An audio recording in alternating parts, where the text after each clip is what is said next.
Tai sveiki visi, aš esu Natalija Norvelė iš įmonės Adels. E, Dirbu su įsitraukimo tyrimais, su vadovų kompetencijų vertinimais, su 360 ir įvairiais kitais su personalu susijusiais projektais. Tai džiugu, kad šiandien tiek daug jūsų prisijungusių, nes manau, kad tema aktuali, o pasikalbėti šiandien pasikviečiau mūsų partnerį iš Melpo, Juozą Sargūną. Juozai, gal prisistatysi plačiau? Taip, žinoma, tai ačiū labai Natalija už tokį pakvietimą. Visai jaučiuosi, kad kažkiek teko per gyvenimą nuveikti tam naudom. Šiaip 21 metus dirbu su darbuotojų naudom, ilgą laiką dirbu su sveikatos draudimu ir tikrai žinau skauduliu. Šiuo metu vystom technologinį sprendimą darbuotojų naudom, komunikacijom ir taip toliau. Tai tikrai matom labai daug informacijos ir turim jau ko pasidalinti per tos pastarosius 4 metus, kuriuos aktyviai darbuojamės tiek Lietuvoje, tiek kitose šalyse. Tai tikiu, kad pasidalinimas praktinių dalykų, tikiu, kad labiausiai gal ir patiks, taip spėju, šios dienos. Tai tikrai dar kartą ačiū Natalija. Ir jo, būkite aktyvus. Mano prašymas tokiuose webinaruose, kai dalyvauja, tai, nežinau, paskirkit bent pusvalandę 30 minučių tik šitam darbui. Nieko daugiau nedarykit, nes tikrai nebejoju, kad dirba darbus, elektroninius paštus skaitat ir taip toliau, bet prasme, būkit čia ir dabar. Natalija didelį darbą padarė, tai paskirkit dėmesio jai labiausiai. Jo. Tai apskritai aš taip pasižiūrėjau, kad mes jau esam darę webinarą šitą temą ir ne vieną kartą esu ir konferencijoje kalbėjus, bet suprantu, kad tema tikrai nepraranda aktualumo, nes galimybės didinti atlyginimus yra tikrai ribotos ir nėra tos stebuklingos spintelės ar seifuko, iš kurio tu trauki pinigus ir gali kiekvienais metais vis didinti ir didinti atlyginimus. Plius iš įsitraukimo tyrimų, kuriuos mes atliekam ir apie kuriuos nemažai šiandien papasakosiu apie rezultatus, mes matom tikrai tokį augantį darbuotojų poreikį ne tik pinigams, ne vien pinigams, bet labiausiai prasmingam darbui. Ir šitas dalykas tikrai nieko nekainuoja įmoniai ir paliesim ir jį, ir kitus klausimus. Tai šiandien taip su Juozu pasitarėm, kad struktūruosim webinarą šitaip. Šiek tiek turėsim ir tokios diskusijos, ir gal net nemažai diskusijos.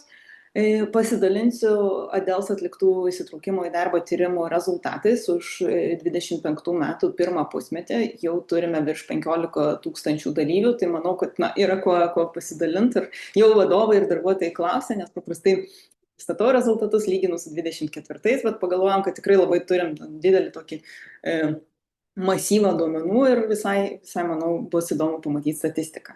Bet pradžioje gal Juozai tavęs noriu paklausti, o ką jūs matote iš Melpo, kokios apskritai nepiniginio motyvavimo priemonės dabar vertinamos darbuotojų labiausiai? Jo, tai čia geras, gilus klausimas ir jisai labai, jau toks pastarosius 5 metus labai yra aktyvus ir o ką dar, kas čia vyksta ir panašiai.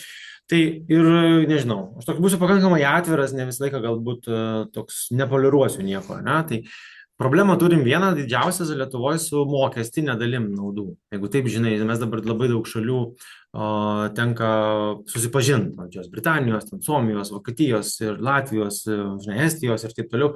Ir matom didžiulius skirtumus. Ir tas irgi labai apriboja visų pirma darbdavius turėti galimybę pasiūlyti darbuotoją. Bet žinai, kai įsijungia papildomi mokesčiai, tada atitinkamai ir sako darbdaviai, tai gal tada visgi geriau, prie atlyginimų pridėsi ir taip toliau, bet vėlgi, kaip ir skaidriai tavo parašyta, kad atlyginimų irgi kažkokios lubos, ribos, plus atlyginimą pridėjus netimsi. Tai čia yra dar viena problema. Tai čia toks bendrinės situacija, kad šiaip nėra jinai dėkinga Lietuvoje ir sunku dirbti su naudom. Tai tą tikrai tikiu, kad dauguma gali patvirtinti. Bet yra ir geroji pusė. Yra geroji pusė ir kūrybos prasme darbdavių, ką jie sugeba pasiūlyti darbuotojams ir panašiai. Tai mes turbūt irgi tą galėsim paliesti per konkrečias naudas, nes taip nenorėsiu super įsiplėsti, kad irgi neužimto laiko. Bet iš tendencijų labiausia turbūt, kas atliepiama, tai visgi tikrai, sakyčiau, 2018 metais prasidėjo per pirmas konferencijas personalo vadovų Lietuvoje, kai Merceris, McKinsey, jie labai garsiai visi akcentavo apie laisvai pasirenkamas naudas ir personalizaciją. Tai mano akimis žiūrint, panašu ateina į personalizaciją, kartų skirtumus ir taip toliau, nes tikrai tą galiu pasidalinti iš mūsų patirties ir tikrai organizacijos leidžia pasirinkti Ir tikrai darbuotojai labai šiltai sutinka tą pasirinkimą, nes jeigu darbovietėje dirba darbuotojai 22 metų ir tuo pačiu 55, ir jeigu duodi tą patį per tą patį, nes pas mus tokia politika, sako, jūs mūsų negirdit. Tai šitą aš jau galiu patvirtinti ir pavyzdžiais, ir tikrai šiandien pasidalinsiu be įmonių pavadinimų, bet kas įvyko, ką darė, kodėl, koks yra pasirinkimai, kokie yra procentai, koks yra feedbackas iš žmonių. Tai čia turbūt toks pirminis trumpas atsakymas, Natalija. O turbūt lysim giliau galbūt į pačias naudas, tai aš galėsiu tikrai pasidalinti ir ką matau į priekį. Aha, ok. Iš tikrųjų, jo, mačiau diskusijų nemažai buvo LinkedIn ir su tokiais postais, kad tai kam tos naudos, tai mokėkim tiesiog daugiau pinigų, žmonės nusipirks, ko jiems reikia, nusipirks draudimą, nusipirks abonementą sporto klubo, nusipirks, nežinau, kavos aparatą ir gers geresnę kavą ir taip toliau. Bet iš tikrųjų, ne viskas taip paprasta turbūt, ne? Tai labai nepaprasta, nes administravimas. Didžiausia problema yra flexible benefit administravimas. Jeigu jūs turite įmonę, va irgi, aš nenoriu jūsų užkrauti parašymais, aš dar norėčiau paklausti ir kokio dydžio organizacijos, ir kokias rytis, nes labai galima daug šnekėti, nuo bankų sektoriaus iki gamybos sektorium, kurios yra regionai. Ir ačiū kolegom iš galbūt ne Vilniaus, Kauno ar Klaipėdos, nes ten yra dar įdomesnės temos, kurias galėsim paliesti. Tai vėlgi tas naudų ir atlyginimo tikrai yra įmonių, kur sako, mes mokėsim daugiau negu rinkos vidurkis, dar pridėsim atlyginimo ir nelyskit prie mūsų su naudom. Tiesiog nelyskit. Tačiau, ką rodo praktika? Darbuotojai lyginasi darbo skelbimus, kurie yra labai platus ir išsamus. Tada jie lygina apskritai nuo atlyginimus ir panašiai ir tada sako, pas mus didelį atlyginimą, bet nieko daugiau nėra. Ir jie vis tiek prašo. Čia žmogaus natūra yra prašyti ir gauti daugiau. Čia normalu, reikia nuo to nesigėdėti ir norėti. Ir tiesiog tai nėra, kad darbdaviai spąstų. Visas pasaulis tą dalyką daro. Tai kur yra didžiulis privalumas su papildomom naudom, jas gali duoti ir atimti. Atlyginimo negali atimti. Galit sakyti, kad jo, ten galim per COVID daug kas mažinosi bendrų sutarimų, bet čia nepaprasta. Sakyt, mėlėjai susitaupyk dabar 20% cancelinsim atlyginimus, ne, mažinsim. Tai su naudom yra. Tu šiais metais gali duoti, gali atimti, gali padidinti, gali sumažinti. Ir tada, žinai, kokia yra mūsų ta benefitų, perksų, ne, kaip tu vadinsi, žinai, čia tas wordingas perks labiau iš Amerikos atėjo, kokia yra ta kultūra, ką mes papildomai suteikiam darbuotojui. Tai čia irgi galėsim pagilinti labiau, nes labai yra didelis skirtumas nuo brandžių organizacijų, čia tikrai prašau nieko neįsižeisti organizacijų jaunesnių, bet tų klasikinių, kurios 25 metai, 30 metų gyvena bankai, ar didelės tas, žinai, informacijos kompanijos, kurios turi tam tikrą politiką naudų iš Amerikos atsiųstą, iš kitų kompanijų, labai skiriasi organizacijų. Lyginant su, tarkim, lietuviško kapitalo įmonėm, kur dažnas dar vadovas, ir aš labai asmeniškai pykstasi su jais, nes dažnas vadovas nesupranta, kam reikia naudų. Ir personalui yra labai sunku suvokti, padėti, patvirtinti, eiti, prašyti, nes aš kaip juokauju, nes tikrai 20 metų dirbu su personalu. Kas yra personalas? Paprašaikos. Visą laiką ten aprašyti. Jums reikia mokymam, jums reikia tyrimam, jums reikia naudom, jums reikia vakarėlį, viskam ir, žinai, o neneša pinigų. Tai aš labai palaikau personalą ir tikrai visą laiką būnu toj pusėje, kai reikia dėrėti su vadovais. Ir spaudžiu, kad jie suprastų, kad tai yra būtina, kai mes formuojam kažkokią kultūrą, ką mes už darbuotoją norim padaryti. Ar mums aktualu dabar darbuotojų saugumas, ar sveikata, ar entertainmentas, maks iš jo išspausti ir ok. Tai tikrai daug tokių dalykų. Tai dabar neįsiplėsiu su tuo atsakymu, turbūt dar paliesim per konkrečias naudas. Ten bus labai įdomu. Gerai, judėkim tada. Turiu tokią citatą iš tyrimo ir labai dažnai būna tokių klausimų. Mes turim tiesiog atvirą klausimą įsitraukimo tyrime. Ką patartumėt vadovams ar kokius klausimus spręstumėt? Ir toks tipinis klausimas, o ką mes darysim, kad ne tik pritrauktume naujų, bet ir išlaikytume tuos, kurie gerai dirba, kurie nebūtinai labai ilgai dirba, bet dirba, pavyzdžiui, 1, 3 metus, 5 metus ir galbūt jau svarsto apie išėjimą, tai ką mes darysim. Ir tada, koks atsakymas? Šitas labai geras, Mane dažnai vadino old school'u, tipo, Juozai, tu čia, žinai, gyveni 10 metų, žinai, info, viskas dabar kitaip. Bet kartais senosios praktikos jos yra. Ir aš turiu pavyzdį iš organizacijų, kurios, pavyzdžiui, duoda tas pačias naudas darbuotojui, kuris dirba 8 ar 10 metų ir pirmą darbo dieną. Ir įsivaizduoju, kad kaip jausti tam žmogui, kuris 10 metų ten kūrė vertę, pasiekė kažkokias pareigas ir jam tas pats priklauso kaip naujo.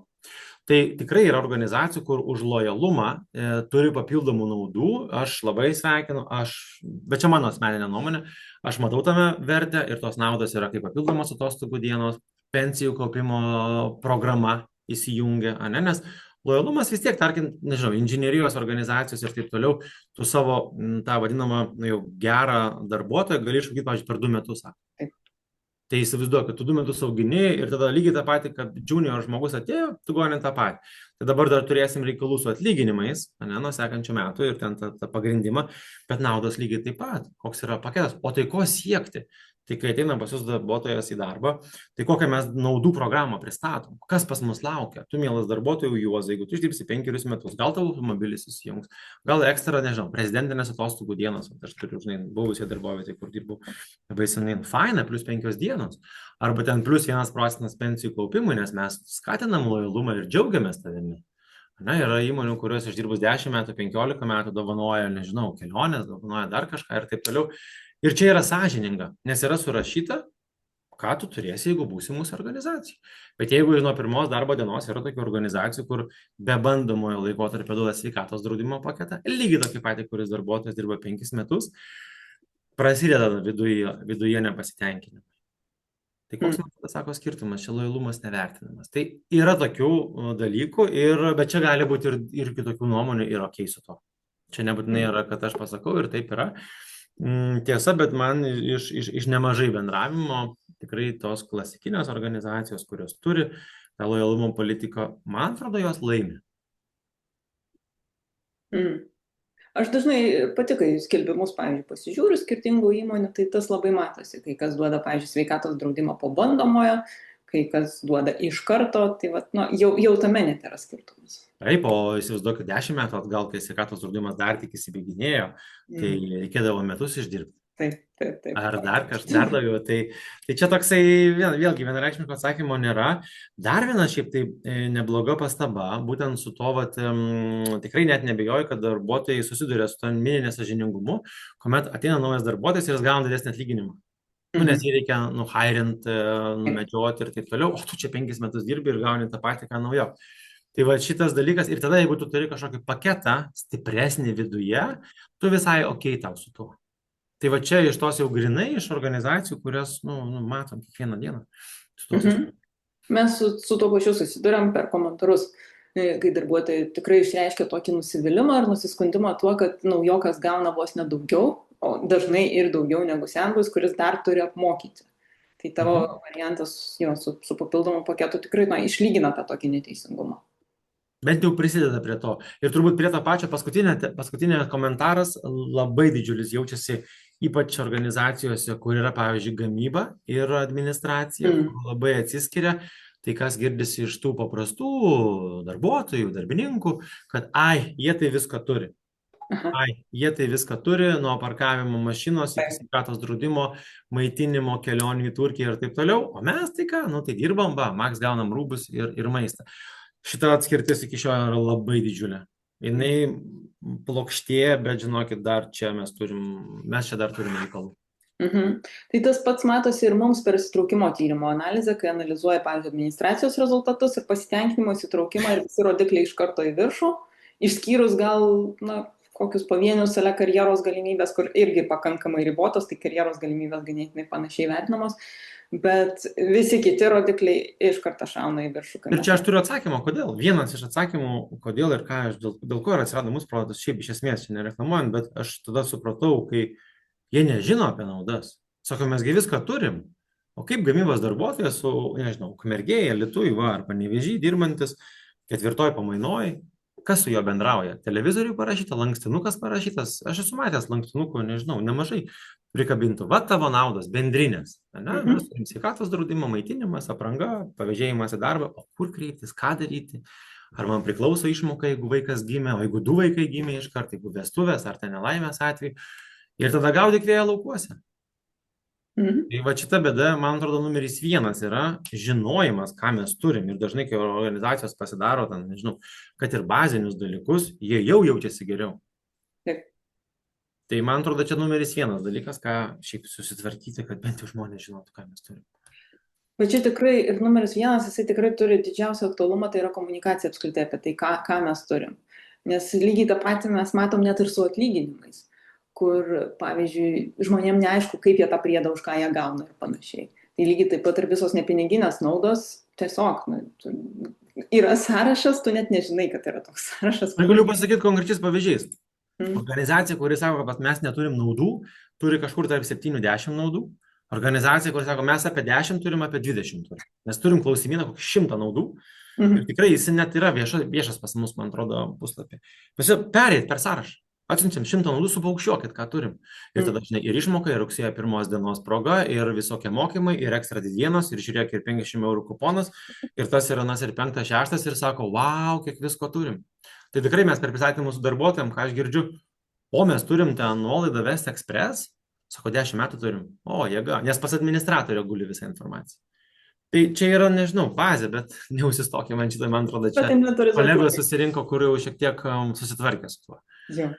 Tai pristatysiu rezultatus, kaip ir minėjau, 25 metų pirmo pusmečio. Tai mes visada klausiam darbuotojų NPS klausimo, kiek jie yra linkę rekomenduoti savo įmonę kaip darbdavę. Tai šiuo metu, aišku, čia nėra galutiniai skaičiai už visus metus, pasižiūrėsim, nes pas mus dabar rudenį tikrai bus pats pikas ir labai daug įmonių ateina. Bet šiuo metu visai geras yra NPS-as. Kodėl sakau geras? Nes 24 metus baigiam su 7 NPS-o, dabar yra 11. Tai jisai yra paaugęs. Tai yra gerai, nes jau pasiekėm tokią pakankamai optimalią rekomenduojamą zoną tarp 10 ir 30. Aišku, turime klientų, kurie turi 90, turim klientų, kurie turi -78. Tai ta Lietuva tikrai yra įvairi ir labai, aišku, išsiejasi ir su sektorium. Ir su, kaip minėjai, su ta branda, kiek ilgai įmonė veikia ir panašiai, lietuviško ar užsienio kapitalo. Taip. Bet šiaip statistika tokia džiuginanti. Aš kažkaip, kol nebuvau suskaičiavus, buvau labiau gal neigiamas nuomonės, nes nemažai vasarą buvo tyrimų, kurios pristatinėjau, kurie buvo su neigiamais NPS-ais, bet žiūriu, kad visai gražiai išsilygino. O įsitraukimas į darbą irgi ūgtelėjo iki 63%, kai O buvo pernai? 61 turėjom. Okay. Tai šiaip rezultatai visai tokie teigiami. Rekomenduojamas yra 60, tai kol kas esam toj gražioj žalioj zonai. Pasižiūrėsim, kas bus. Galėsim susitikti gal po pusmečio, arba tikrai mes darysim tikrai webinarą apie naujausius rezultatus. Ir jeigu žiūrėtume visus veiksnius, kurie skatina įsitraukimą, tai čia grafike yra pirmi 2 tie tokie išvestiniai, įsitraukimas ir pasitenkinimas, maksimumas galėtų būti 100, kas reikštų, kad visi yra įsitraukę, visi yra patenkinti. Siektinas būtų 60, bet patys matot čia, kas stebit, kad rezultatai tokie svyruojantis. Nuo atlygio, kur yra 37 tik tai procentai patenkintų darbuotojų, iki sakykime, bendradarbių arba įgalinimo, arba psichologinio saugumo ir santykių su tiesioginiu vadovu, kurie vertinami tradiciškai geriau. Tai prie šito dar aš norėsiu sugrįžti, kai žiūrėsim per atskirus komponentus. O dabar, tokį padariau didžiausios Lietuvos įmonių stiprybės 25 metais. Tai geriausiai vertina tiesioginius vadovus, vertina darbinę veiklą, psichologinę saugumą, įmonės įvaizdį, kas tikrai koreliuoja su tuo aukštu NPS-o įvertinimu, savo kolegas ir įgalinimu. Kiek Melpo duomenis koreliuoja arba nekoreliuoja gal su šitais rezultatais? Nežinau, kiek čia turbūt labai dar sunku. Mes dar tik esame eigoje asmenintus duomenis mėginti akumuliuoti į vieną vietą ir žiūrėti sąsają su labiau galbūt įsitraukimu, su skaitimu žinučių, dalyvavimo klausose, dalinimusi pripažinimo programom ir su kaita. Nes kaita irgi prisideda prie šito. Pavyzdžiui, ką jie daro, tai mes dar pakeliu. Aš dar taip, jeigu nuoširdžiai pasakyti, negalėčiau, kad, matant vieną ar kitą. Ką aš tiesiog matau, labiau galbūt iš apklausų, kurias mes matom ir kartais personalo vadovai pasidalina, tiek apie mūsų produkto feedbacką, tiek apie šiaip kaip įmonės kaip įmonės, koks pokytis yra įvykę iš darbuotojų pusės, kai jie gauna pasirinkimo laisvę pasirinkti, tarkim, naudas, ne, arba pagaliau iki jų komunikacija ateina. Ne, ten, nežinau, logistikos sandėlys Panevėžio rajone ir žmonės jau gauna visas žinutes iš organizacijos, nes iki šiol gaudavo tik tais lankstinukais arba ten per tiesioginį vadovą. Tai čia labiau turbūt tas, kur buvo prieš tai skaidrė apie tavo komunikaciją, aš čia turbūt sakyčiau, galima padidinti, nes labai svarbus ir galima tiesioginį turėti tą vadinamą įtaką, impactą tikrai konkretų, kad tas dalykas yra, nes visai kiti, žinai, tiesioginį vadovą ir panašiai, nelabai galėčiau koreliuoti su to, ko mes darom ir matom, aš labiau galbūt iš įmonių, su ko bendraujam. Jau galėčiau pasakyti, kaip ir jūsų tyrimą darėte, tai aš labiau, žinai, iš tiesioginės kiekvienos dienos bendravimo su organizacija. Ok, čia matau klausimas į chatą, kokia NPS statistikos imtis ir kiek įmonė ir kokio dydžio. Tai įmonės yra įvairios, turime virš 15 tūkstančių darbuotojų, tai įmonių gal bus apie gal 40. Įmonės labai skirtingos, taip nuo gal mažiausia bus apie 100 darbuotojų, didžiausia yra keli tūkstančiai. Tai čia ir gamyba, ir prekyba labai įvairios.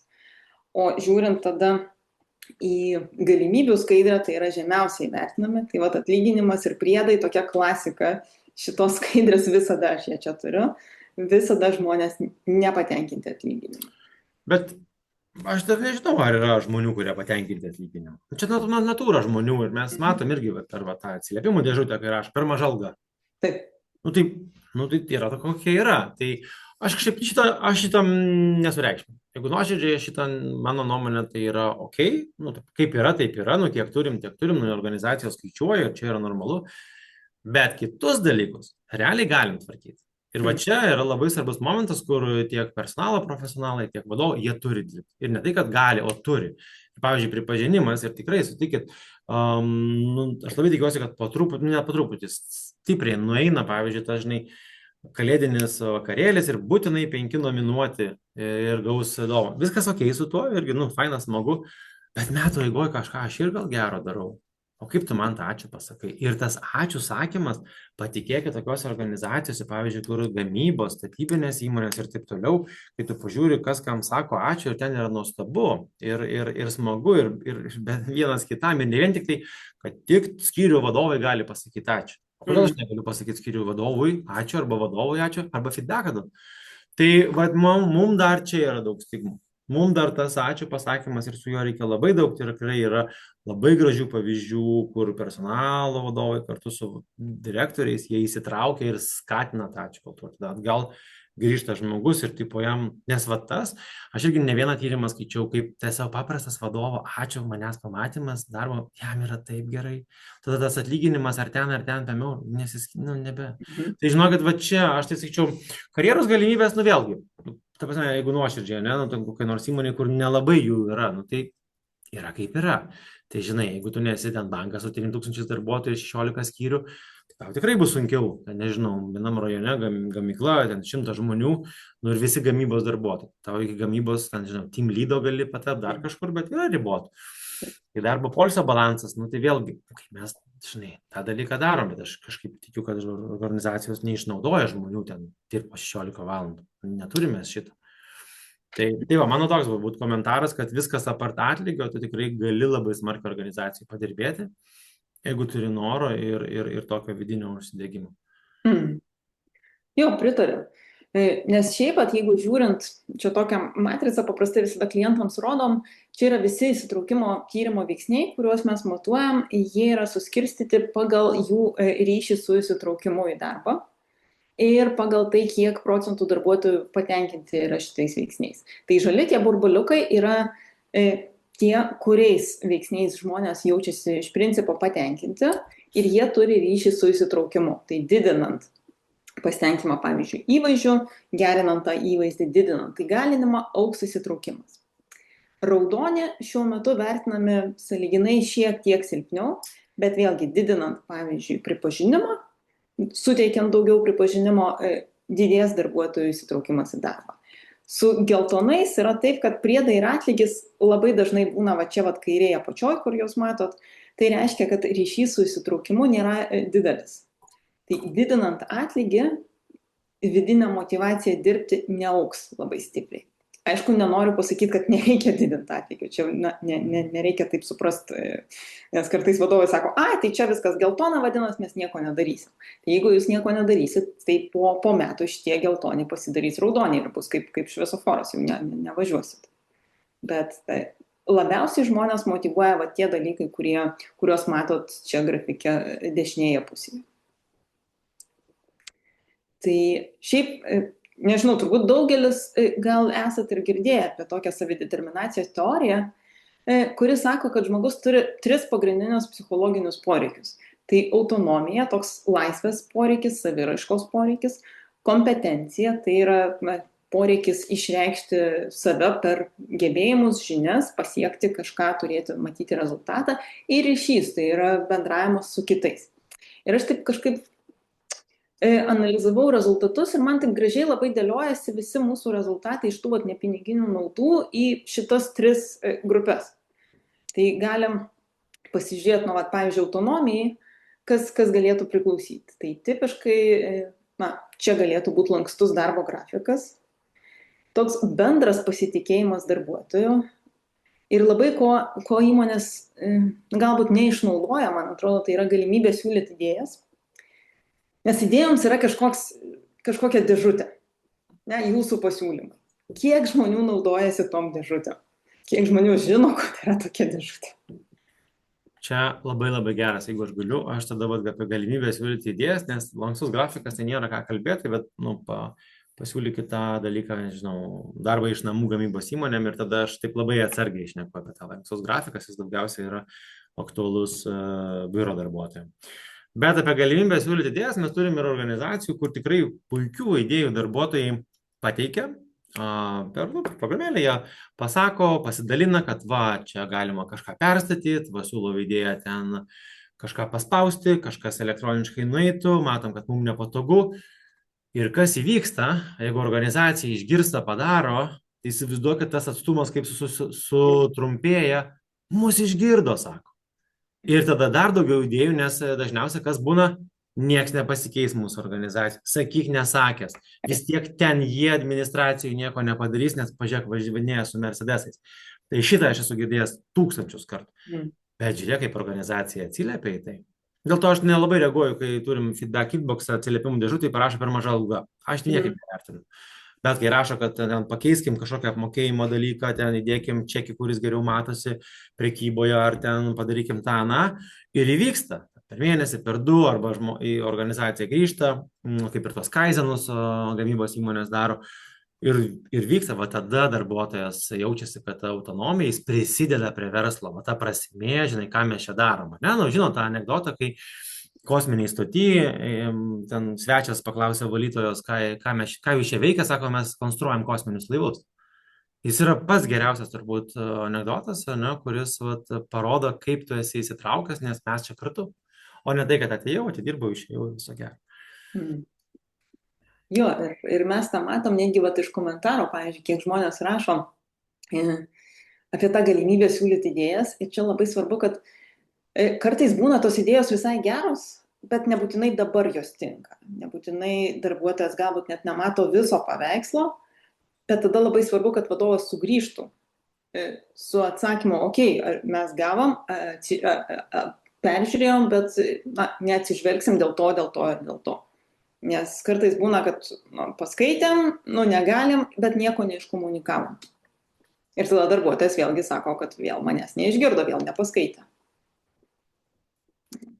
Tai jeigu šiaip ką mūsų tyrimai rodo už 25 metus, tai šiaip priimdami sprendimus tiesioginiai vadovai tikrai įtraukia darbuotojus. Ir čia svarbiausias spalva šitam grafike yra tamsiai mėlyna, kuri parodo, kiek procentų darbuotojų sutinka arba visiškai sutinka su šito teiginiu. Šviesesnė mėlyna atspindi tokį silpnesnį pritarimą, rožinė šviesesnė parodo, kiek mažiau gal pritarė, ir raudona parodo, kiek visai nepritarė procentų. Ir apskritai patys darbuotojai sako, kad mes galim reikšti savo nuomonę. Ir čia toks kontrastas tarp galim ir kiek į tą nuomonę kažkas atsižvelgia. Galėt tai galim, bet nebūtinai atsižvelgs, bet tai yra tiesa, nes Čia žmonių šiaip įdomus, iš vienos pusės skaičiai atrodo nėra blogi, nu tokie, Mhm. žinai. Iš kitos pusės labai turbūt skirtumas yra, kokios yra organizacijos. Taip. Ir kaip jos įtraukia žmonės. Ir vienas dalykas bus, žinai, ten galbūt kokiai kompanijai biure dirbant, prie kokio nors projekto, žinai. Kitas dalykas bus gamyklai, kur yra, žinai, vieno direktoriaus sprendimai, žodžiu, sakyk nesakęs. Tai Mm. čia turbūt ir parodo tą atspindį visumą. Nes turbūt jeigu pagal sektorius imtum, tai kai kur būtų gal ir 70-80. Taip, taip. Aš tai taip sakyčiau, čia va ta mediana, jinai šiek tiek iškraipo, bet tas, kad tai mano, nu, tik pusė sako, kad atsižvelgiama. Aišku, ar čia blogai ar gerai, turbūt irgi nebūtinai tai yra blogai. Nu, kita vertus, ne visi žmonės nori ir dalintis tą nuomonę ir tiesiog atėjau dirbti savo darbą, man ok. Tai Mm. čia turbūt toks nevienareikšmiškas turbūt skaitmuo. Čia, žinai, mes turim klausimą, ką darytumėt, jeigu būtumėt aukščiausio lygio vadovas. Ir labai dažnas atsakymas, kai būsiu vadovas, tada ir spręsiu. O dabar neklausinėkit. Nu, tai va, kartais visi visai teisus. Bet šiaip, vat, kalbant, pavyzdžiui, apie vadovo pasitikėjimą, tai tikrai vienareikšmiškai žmonės labai visi pritarė. Tai va, 82, 70, kad turi pasitikėjimą, turi pakankamai atsakomybės priimti sprendimus, tai tas labai džiugina. Ir net va, žiūrint pagal sektorius, nėra taip, kad yra sektorių, kur būtų labai labai pasitikėjimas didelis, kitur mažas. Ne, daugiau mažiau per sektorius panašiai atrodo visą šitą situaciją. Galima pačialinti, gal būtų smagiau, kad žmonės irgi neužmigtų. Pačialinti. Aš vad apie tos tyrimus, ne? Vat man šitas klausimas toksai yra, apie kurį aš galvoju, kiek jie sąžiningai nebijodami atsako. Aš turiu tokio šiek tiek vidinę, žinai, kad, o ką tu gali žinot, kur ką žinai nueis. Tai čia mano tokia, žinai, kaip Juozo asmeninė, tokia pipiro čia nais, žinai, kaip visko būna. Tai, bet gal tikrai, jeigu tada šitie skaičiai tikrai nuoširdus, tada yra nuostabus rezultatas. Ne, matai, mes juos matom metai iš metų, skaičiai gerėja, tai aš manau, kad jie atspindi. Okay, taip. Super tada. Būna, aišku, visokių išskirčių, kur tokie keistesni būna rezultatai įmonėse, bet iš principo aš sakyčiau, kad vis gerai. Bet problema labai didelė iš tos autonomijos yra darbo krūvis. Čia eilę metų, taip pat nuo COVID mes turime probleminį teiginį, mano darbo krūvis yra optimalus. Ir nežinau, ar išsispręs artimiausiu metu šitą problemą, nes darbuotojų trūksta. Man atrodo, kad šiaip labai labai daug dirba visi. Tikrai. Ir dar net nežinau. Ar dėl to, kad čia mes tokia tauta darboholikų? Jau tikrai daug. Bet aš kiek matau įmonių ir mes patys ir visi kiti. Su kuo pakalbėsi, visi busy. 3 metai. Nu nieko nėra, žinai. Kaip tu, oi, busy.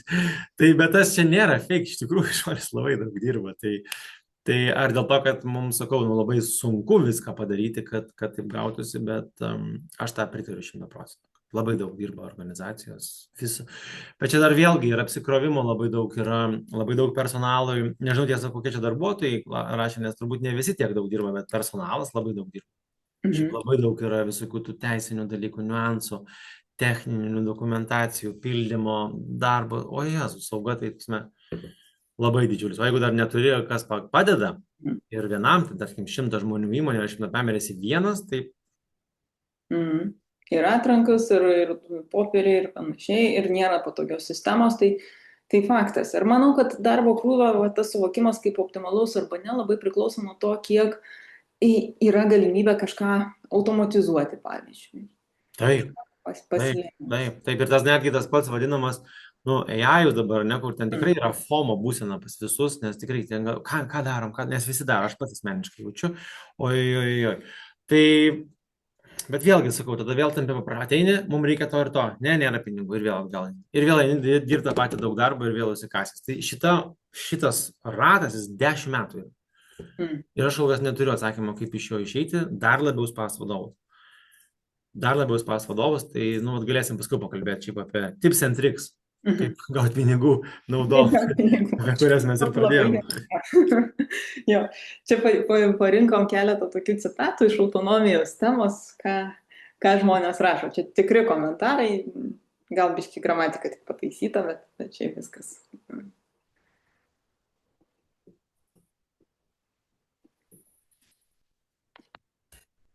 čia yra, visi skaito, aš galiu pakomentuoti, kur yra rizika, kurią matau, girdžiu, ne veltui dabar grįžimas į ofisą tampa visai nemaža norma. Laisvė daug kur tapo anarchija. Mm. Ir čia va tas pasakymas, kai dėl to nenukenčia darbo kokybė, nukenčia. Ir yra, nes nebūtinai sąmoningų ir tikrai iš labai nemažų organizacijų tenka girdėti, kad darbuotojai pradeda dirbti po 2-3 darbus. Iki to lygio, kol patikrini sodrai. Nežinau, ar darė tokią praktiką jūsų organizacijose, bet tiesiog pagal darbuotoją patikrinę keliose darbovietėse dirba. Ir viena organizacija 600 darbuotojų rado 50 žmonių dirbančių 2 įmonėse. Ir jis sako, jie negrįžta į ofisą, prašyk neprašęs. Tai, žinai, tapo organizacijai privaloma tvarka, ten, tarkim, antradienis, trečiadienis, ketvirtadienis. Ir labai pasijautė progresas. Ta pati Tesonet grupė labai aiškiai iškomunikavo. Pirmadienis, trečiadienis, penktadienis. Ne antradienis, ketvirtadienis, kaip populiaru, nes pirmadienį, penktadienį tu praktiškai mažiau dirbi. Tai čia yra rizikos. Ir ne veltui tą organizacijos daro, išlaikant tą hybridą. Ir čia galit mane užmėtyti, manim ten kažko, bet aš turbūt turėsiu pritarti, aš tos gal vis tiek esu jo vyresnės jau kartos, visai vyresnės, man kem 2 metai. Bet jo, tą aš girdžiu iš įmonių ir ar tikrai grįšim pilnai, turbūt ne, bet tas ir bildinimas ir panašiai jis tikrai labai, labai yra stiprus. Mm. Nors komentaruose, žinok, žmonės tau nepritarė. Aš žinau ir vėl to mes ir webinarus tokius darom, kad ne tai, kad vienas pasakė, Juozas ir Natalija ir visi sutinka. Tai čia yra svarbus momentas. Bet aš turiu pavyzdžių delivery. Tiesiog, ar tu delivery ar ne, vairinamas namuose. Ir jeigu tu pusę dienos praleisi kirpyklose, tu tiesiog nespėsi padaryti darbą. Tai va tas disciplina yra labai labai svarbus ir challenginis dalykas. Ir tai dabar tikrai gausiu velnių. Ir jaunai kartą tai yra labai sunku. Ir man kaip būtų, kaip čia nesąmonės kalbėjau, galiu pavyzdžiais pavardinti, jeigu norit, bet čia yra. Tai čia yra rizikos. Vienareikšmiškai tai yra rizikos. Ar faina? Labai faina. Aš irgi labai mėgstu taip iš namų. Bet tai yra tiesiog rizikos. Taip. Čia labai geras tas žodis disciplina, jinai gali patikti, gali nepatikti, bet be disciplinos tikrai nieko nebus. Lygiai taip pat, manau, kad su ta disciplina gali būti problemų ir darbe, ofise sėdint. Vat, kaip tik komentaras, kai kelias valandas kavos yra geriamos, yra ir tokių momentų. Gerai, dar mes. Tai yra nuostabus dalykas. Tai susitarkim, tada ateinam pagerti kavos, pasibildinkim ir toliau dirbkim. Nes jeigu, žinai, tik tas, tai... Bet čia gal aš tiesiog matau tos atvejus, tiesiog, ir žinai, kiek... Ir nereikia dirbti, kaip sako, oi, čia mus verčia po 12 valandų. Ne, tu dirb savo 8 valandas. 7 bent jau atitirp. Bet o koks yra statistika? Ir tikrai kažkur buvo tyrimai, 4,5, man atrodo, valandos žmogus dirba per dieną.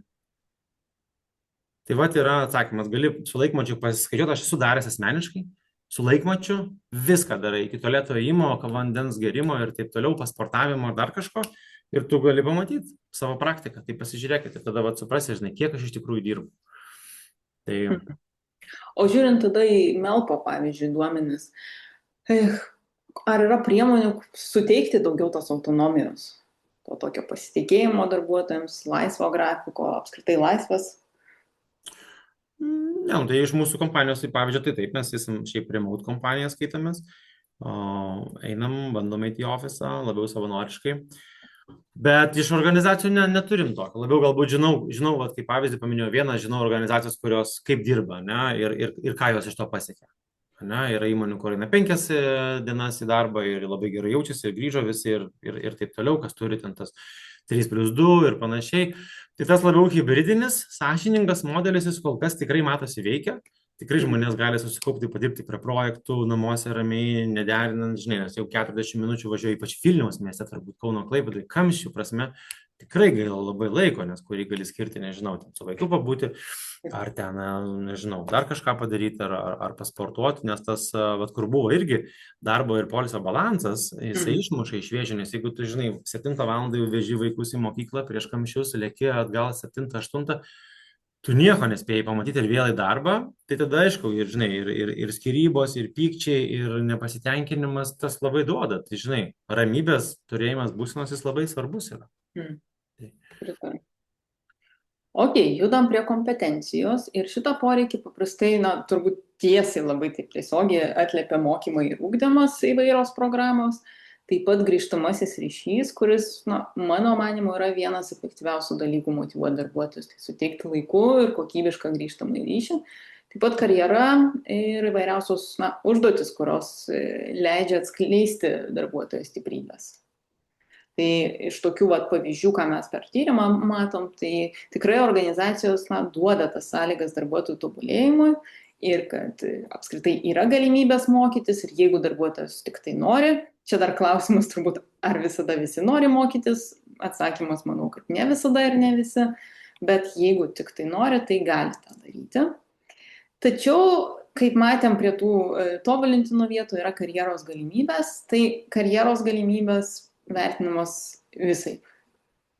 Ir čia, na, turbūt tas pats klausimas, kurį mes ir palėtėm, labai priklauso nuo organizacijos struktūros ir nuo to, ar apskritai žmonės žino, kaip jie supranta, kas yra karjera. Ar jie supranta, kad tai tik tai į viršų lipimas, nu, vat, kaip tu paminėjai, pavyzdžiui, gamyboje, tu tada tampi team lydu, po team lydo, nu, kas tu esi kažkokios skyriaus ar baro ar grupės vadas, tada departamento vadovas, nu ir viskas. Ir baigėsi tavo karjera ir tos galimybės ribotos. Bet, pavyzdžiui, galimybė kelti kvalifikaciją ir tapti 4 pamainos ten vyrmeistrų ar panašiai, ne visada šitas suprantamas kaip karjeros galimybės. Aš būsiu vėl nepopuliarus, bet čia irgi iš darbuotojų pusės, tai žinai, kaip nori, tai gal šita kompanija tau gali padėti tokius pamatus padaryti, eiti į kitą kompaniją, jeigu čia nėra. Tai nu, viskas būna, žinai, viskas vienoje organizacijoje, bet tai nebūtinai. Tu gali karjeros galimybės galvoti ir apie outside kompaniją. Jeigu taip plačiau mąstant, tai man atrodo, kad čia šitie ir turbūt ir darbuotojo pats nusiteikimas labai svarbus. Mm. O kaip manai, arba galbūt esi analizavęs jūsų duomenis iš Melpo, ar, pavyzdžiui, mokymų, mentorystės, karjeros galimybės yra tiek pat svarbios darbuotojams, kaip, nežinau, sveikatos draudimas, ten sporto klubas ar kažkas tokio? Čia labai sunku pamatuoti, nes tas dalykas yra labai, būna, kad softinis, ne? Kai kurios organizacijos turi, pavyzdžiui, mokymo biudžetą per darbuotoją. Ir tada jis gali kažką tai daryti. Tas yra labai svarbu, labai gerai naudojamas ir tikrai darbuotojams tas patinka. Dabar bendrai būna, pas mus yra mokymai. Kokie? Nu, kažkokie, nežinau. Kažkur kažkas bus. Tai šitą labai dažnai tenka girdėti ir tada, žinai, ką duoda, tą imsiu. Bet ar tai yra pritaikyta prie manęs būtinai, per mano tą, žinai, koks mano performance'ui, tam visam pagerinimui, tai nebūtinai labai visos organizacijos tą dalyką turi. Jeigu taip žiūrėt. Tai pirmas dalykas, žmogus yra tokios natūros, jis, viskas, pagrindinis klausimas, kas man iš to, kas man. Man ir mano šeima, į šeimą namo. Tai aišku, duosi draudimą, bus gerai, duosi kažkokį tai kuponą, bus gerai, duosi sporto klubą, bus gerai, duosi mokymus, pagalvosiu ar eiti. Privalomi, suvaro visus, reikia pasirašyti, dalyvauti. Tai čia tokia irgi, kaip užnorint, va čia yra turbūt klausimas, kaip tą kelią nupiešti. Šiek, jeigu tu, Juozai, dabar pasimokysi šitą, dabar geriau suvirinsi, dabar geriau darysi pardavimus, dabar geriau komandą valdysi, nes atsiliepimas buvo apie tave, kad tau labai sunku sekasi su komandos valdymu, apie tą grįžtamą ryšį, ties kurio labai reikia padirbėti lietuviams iš esmės kaip natūra, nes čia mes dar labai, kaip silpnai atrodo, mano akimi žiūrint. Tai iš to susideda ir sekantis visi žingsniai. Kaip tik apie grįžtamą ryšį turiu duomenis, tai yra kur padirbėti. Čia aš matau labai daug organizacijose. Taip. Ir tada, kai aš kalbinu vadovus, klausiu, tai kaip jūs teikiat grįžtamą ryšį, tai sako, tai va, per metinius pokalbius čia turim. Aha, man toks nejaukumas, maždaug, tai kaip čia, kaip pasakyti, kad kartą per metus pagirt darbuotoją ar pasakyti, kad kažkas buvo negerai, gal biškį per retai. Per retai. Tai aš visiems per visus webinarus, tikrai sakyčiau, man bent jau atvėrė labai akis tą Netflix knyga, Rules No Rules, tokia parodė, kaip ir tas man labai fainai. Tikrai galima, čia yra išmokstamas dalykas. Čia nėra joks mokslas, nereikia čia baigti nei coachingo sesijų, nieko. Tiesiog drąsiai paklausti, paprašyti atgalinio ryšio, mes paprašyti labai, ne tai, kad negebam, labai nepatogu, nes baisu išgirsti negatyvus dalykus. Čia pagrindinis dalykas. Tas tiesa. Jo, bet kuo galim pasidžiaugti, tai kad žmonės iš principo mano, kad jie dirba prasmingą ir kompetencijas atitinkantį darbą. Tai va, tas labai Mhm. džiugu, kad žmonės yra savo vietoj. Galbūt nebūtinai visada toj kompanijai, bet iš principo darbas žmonėm patinka. Na ir komentaruose labai dažnai skamba apie mokymąsi, apie tobulėjimą tema, apie tai, kad dirba labai įdomų darbą ir gali aukti profesiškai ir asmenybiškai, sakyčiau. Tai va, tas tikrai visada man smagu skaityti, kad ne tik tai džiaugiasi Taip. kažkokiais dalykais kaip maistu, ar kava skane, ar ten, kad yra daug pieno rūšių, bet kad akcentuoja galimybę tobulėti. Na ir paskutinis iš 3 tų savideterminacijos komponentų tai yra ryšys. Ir ryšys, na, iš dalies šiek tiek, sakyčiau, sutampa su tuo, ką jau kalbėjome apie grįžtamą į ryšį, nes per jį mes irgi kūrėm ryšį. Bet pripažinimas, apskritai pagarbus bendravimas ir geras teigiamas mikroklimatas darbe, toks jausmas, kad tu priklausai bendruomeniai, na ir vadovo dėmesys. Tai tą matom, vieną dalyką matom kaip probleminį, tai va pripažinimą, ką ir sakiau, ir žmonės tikrai mano, kad na, nesulaukia tiek to pripažinimo, kiek įdeda pastangų, kiek įdeda darbo.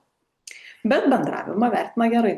Tai va čia toks, kad bendras toks emocinis fonas yra geras, bet Čia įvertinimo turbūt, trūksta. čia turbūt, žinai, tai kad, čia kaip būna emocinis fonas, dažnai organizacijose dirba įmonės darbuotojai ten tam tikrose grupėse, skyriuose ir taip toliau, susibildinę ir kaip ir viskas ok atrodo, ne, traujam, būnam ir taip toliau, bet tas tikrasis ačiū už tavo indėlį, tikrasis, ne tai, kad ten, žinai, Toks. padėjo atspausdinti ant kažką, tai ar ten atnešė kavos. Nu, tai čiagi mes ne apie tą pripažinimą kalbam, ne, bet per rimtesnį. Tai, nes, taip turi būti, nes tavo pareigybėse parašyta, kad turi padaryti. Bet čia turbūt yra, kur tobulėti ir skaičiai rodo, kad reikia pasistemti. Tikrai taip. Ir apie ryšį irgi būna komentarų, bet tokių dviejopų, sakyčiau. Ir bendra atmosfera vertinama teigiamai, bet labai dažnai sako, kad na, reikia stiprinti tą komandą ir reikia labai stiprinti bendradarbiavimą su kitom komandom, su kitais skyriais. Nes skyriaus viduje, to padalinio viduje paprastai bendravimas ir komunikacija vertinami tikrai gerai. Bet kai mes einam į gamybą, į pardavimų skyrių, į kažkokį bet kokį kitą skyrių, kuris ne mano, ten atsiranda trinčių, atsiranda problemų. Ir turbūt, taip bandau taip per klientų sąrašą, taip mintise einu ir neturiu ne vieno kliento, kur būtų patenkinti darbuotojai santykiais su kitais padaliniais. Čia turbūt nuolatinis bus procesas. Pardavimai kaltina marketingą, marketingas gamybą ir taip toliau. Čia turbūt tokie mes esame. Nieko čia nėra kažko tai tokio extraordinary, sakyčiau, kad nematoma, bet aišku, faina, kad dirbti su to reikia vienareikšmiškai. O kaip manai, žiūrint į ateitį, kaip keisis galbūt tendencijos, nežinau, per artimiausius kokius 3-5 metus, ar lūkesčiai dėl pačių darbuotojų dėl nepiniginio motyvavimo, ko norės žmonės arba ko nenorės, kurios priemonės galbūt bus nepopuliarios. Galbūt gali būti taip, kad kokie nors privalomi mokymai turbūt arba dar kažką, bet aš šiaip čia vėlgi, bet matai, kaip yra kultūriškai, žinokit, labai didelis skirtumai, pavyzdžiui, yra, pavyzdžiui, Didžiojoje Britanijoje daug tenka bendrauti, ten, pavyzdžiui, pensijų kaupimas yra labai svarbus, ir finansinis raštingumas labai didelis. Ar mums pavyksta Lietuvoje, tarkim, pramušti, tai ne. Organizacijom labai sunku suprasti, kad mes galim prisidėti prie darbuotojo finansinės gerovės. Ir kai matom tyrimus, kiek darbuotojai turi susitaupę pinigų, ten maks 1 atlyginimą ar 2, didžioji dauguma turbūt Lietuvos, man atrodo, 30% buvo. Tai daugiau negu 2 mėnesius tu neišgyventum, privalai darbą, tai tas baimė prarasti darbą yra labai didžiulė. Tai aš sakyčiau, kur labiau tobulintinas dalykas, kad darbdaviam tikrai atsižvelgti tai ir galima, ir tos mokestinės lengvatos leidžia tą dalyką daryti, tai finansinis raštingumas. Jeigu žiūrėt, kas darbuotojui svarbu, viskas kol gerai yra gerai. Smagu yra žaidimai, kelionės į Turkiją, ten pramogos, daug pieno pasirinkimo, žaidimai, ten ekstra pinigai, viskas čia yra fine. Bet kas įvyksta, kai nutinka kritinė liga darbuotojų? Ir tokių yra tūkstančių darbuotojų, viena kritinė liga. Dabar jau netgi, man atrodo, apie 1,8 atvejo tūkstančių darbuotojų. Tai jeigu neturit, esat labai laimingi, bet turit labai daug organizacijų. Ne? Ir kas tada organizacijų tada sugebė, oi, mes nieko neturim, nei draudimo, nieko, tada bando kažkiek išmokėti, išmokos yra apmokestinamos. Ir čia prasideda toks dalykas, nesam nepasiruošę. Arba mirtis, nu taip pat ten 500 eurų pridedam ir viskas baigėsi. Tai va čia turbūt tas trendas, pavyzdžiui, įsivaizdavimo Google darbuotojas, jeigu miršta, tai jo šeimai išmokama 10 metų darbo užmokesčio išmoka. Šiaip įsivaizdavimo, man tai buvo didžiausias. Aš Lietuvoje esu matęs 36 mėnesių atlyginimo išmoką, ten buvo 10 metų.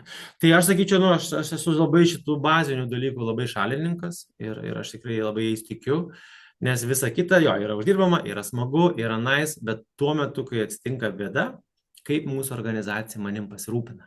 Ar padeda pasirūpinti ir taip toliau. Man atrodo, čia yra bazė, bet čia yra labai sunku. Turime sunku mums įtikinti vadovus, kad reikia alokuoti biudžetus, reikia daryti tai stiprina dalyką, nes gerai, kol viskas gerai. Ja, tai va turbūt man sakyčiau šitas. Ir vėlgi nuo individualizacijos personalas mes nenueisim, jeigu žmogus tikrai labai, pavyzdžiui, nori mokytis ir jo mokymai surišti, pavyzdžiui, su pasiekimais kažkokiais, tai tikrai dar labiau atliepti. Nu, ne vėl standartinės, nu tai vėl šiemet eisim, lipsim medžiu, susibildinsim, išgersim ir jau būsim pasimokę. Tai yra labai specifinių dalykų, tas, žinai, tas, kaipgi tas vadinasi, kur tu rekvalifikuojasi. Ja, ir į IT, ir dabar į AI, ir taip toliau. Ar mes norim suteikti galimybę darbuotojams, kad jie turėtų galimybę kažkokius mokymus, turėti specialius kursus, gal tu nori keisti, juos gal nebenori dirbti to, gal tu nori kitokį, tau organizacija siūlo 3 dalykus. Tai aš sakyčiau, į tą pusę turėtų organizacijos labiau atliepti kiekvieną, nesvarbu, ar aš dirbu, žinai, mechaniku, ar vairuotoju, ką aš noriu, kaip aš galiu tą įtaką turėti. O visa kita, tai, manau, kad, žinai, ir prieš 10 metų buvo fainų dalykų ir dabar jie yra smagus. Tikrai, žinai, ir tas maitinimas, matau, kad didelė dalis, nes maistas brangus yra pačiam valgyti. Tai tie tokie baziniai, bet man labiau yra tie stiprieji, pamatiniai dalykai. Ką mes darom? Tai ties tuo dar labai reikia padirbėti, nes tikrai didelio proveržio nėra. Vat jo, klausau tavęs ir galvojau, kad tikrai bazinius dalykus didžioji dalis įmonių yra susitvarkiusios ir vat apie tą maitinimą, tai labai dažnai iš gamybinių įmonių matom komentarą, kad tai yra vienas didžiausių privalumų. Laiku mokamas atlyginimas, aišku, čia tokia klasika visų tyrimų ir maitinimas. Bet dar tikrai kalba apie laiku mokamą atlyginimą, dar yra pastebėjimų. Kalba, žinok, kalba darbininkai tikrai laiku ir skaidriai ir šitą labai vertina ir iš tų komentarų aš taip suprantu, kad ne viskas dar šitoj vietoje yra sutvarkyta. Tai va, tai žiūriu jau mūsų laikas praktiškai į pabaigą, tai turim tokią paskutinę skaidrę apie tai, kas galėtų būti, kas duotų greičiausią pergalę ir greičiausią rezultatą, tai pripažinimas, tai daugiau sakyti ačiū, daugiau padėkos, daugiau dėmesio iš komandos, iš tiesioginio vadovo, grįžtamasis ryšys ir apskritai dėmesys žmonėms, gebėjimas juos išgirsti ir pasistengti atliepti jų poreikius. Tada mokymo programos, ką Juozas ir sakė, pavyzdžiui, perkvalifikavimo programos, tai tikrai labai dabar yra populiarios, nes vis tiek nestovi viskas vietoj. Ir ilgalaikės toks turbūt investicija ilgalaikė, kuri nepasimatys iš karto, tai yra įmonės kultūros formavimas, vertybės ir vadovavimo apskritai kultūra. Ir tą pasimatuosit labai paprastai, pasimatuosit atlikę arba savo jėgomis, pavyzdžiui, trumpą apklausą, kaip žmonės jaučiasi. Skaitykit komentarus, man visada didžiausia vertę turi komentarai, ką žmonės sako, ką žmonės rašo, arba ką jie sako prie kavos, virtuvėlėse ir panašiai. Taip, čia labai pritariu apie tos skaitimų komentarus, teko labai nemažai ir matyti tyrimų, ne tik, kad taip ne, bet va tie gyvi, kur parašo, labai šiaip sunku gauti tą tikrą sakinį, bet jis man atrodo labai didelė vertė yra. Net jeigu jis ir su keiksmažodžiais ar blogas, bet tai yra labai geras dalykas. Ja. Tai va, tai čia dar turiu paskutinį klausimą jums. Parašykite į chatą, kaip jūsų įmonėse yra, kokia nepiniginė priemonė jums davė didžiausią rezultatą. Ką tokio padarėt, kur dabar darbuotojai tikrai džiaugiasi, giria, sako, va, šito reikėjo, panašiai. Parašykite į chatą, turim dar keletą minučių. Dar žinai, Natalija, pagalvojau, Mhm. vat tą klausimą atsakant apie tas naudas ir tą tendenciją, kur šiek tiek turi sąsajos su prasme organizacijų. Nes tikrai tas yra jis ir prasmės kažkokio darimas tikrai yra geras ir siektinas dalykas, kad ne šiaip dirbam dėl kažko, nežinau, pakeis pasaulį, ten, kad būtų tvariau, ten dar kažką daryti ir panašiai. Tai tas bendrumas ir iniciatyvos jos vis tiek kažkiek tai sujungia, ne, nu, tai ar ten išgelbėti šuniukus, ar kažkur tai eiti, ar kažką tai padaryti, prisidėti, tai jis tikrai duoda. Ir tos organizacijos, kurios turi iniciatyvą, aš manau, tikrai arba martų ir tas diversity inclusion, ir tų mažumos, kad padėti šiek tiek toks prasmės yra. Ir tos organizacijos didesnės labai neblogai pasiruošusios.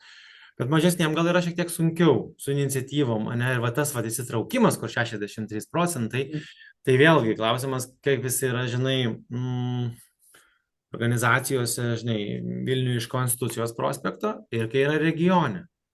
Tu net būtinai turi palaikymo. Mes norim kažką daryti. Ne, neleidžiam iššuoti iš darbo. Pusdienį. Ir tada va tavo, tu 2 kartus, maks 2 kartus žmogus pabandysi ir viskas. Tu gausi ne ir viskas. Tai čia, sakyčiau, šitie dalykai, kurie jie gerai trendina, bet jie yra tikrai prasmingi.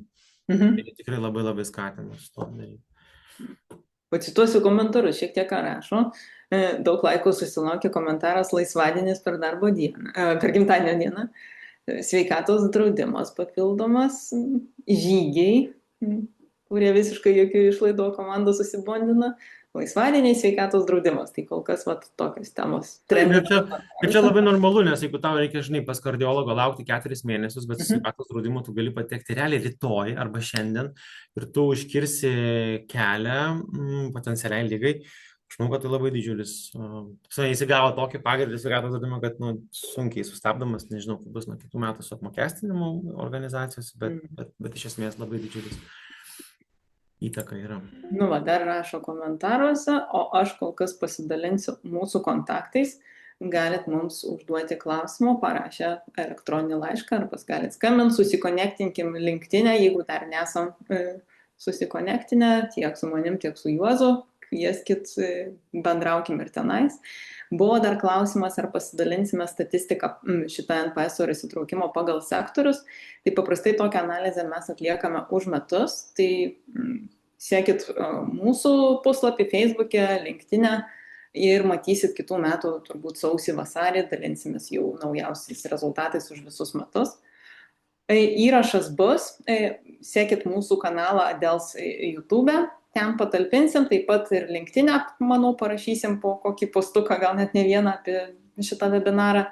Tai sekit mus, viską rasit, visą informaciją tikrai ir galėsit įrašą pasižiūrėti. Ir ačiū visiems, kas išlaikė dėmesį iki pat pietų pertraukos. Taip, labai jums ačiū, tikrai čia didelė dovana gauti dėmesį šiais laikais ir jį išlaikyti. Tai aš irgi savo ruožtu noriu padėkoti ir labiau paraginti ir paskatinti ir padrasinti.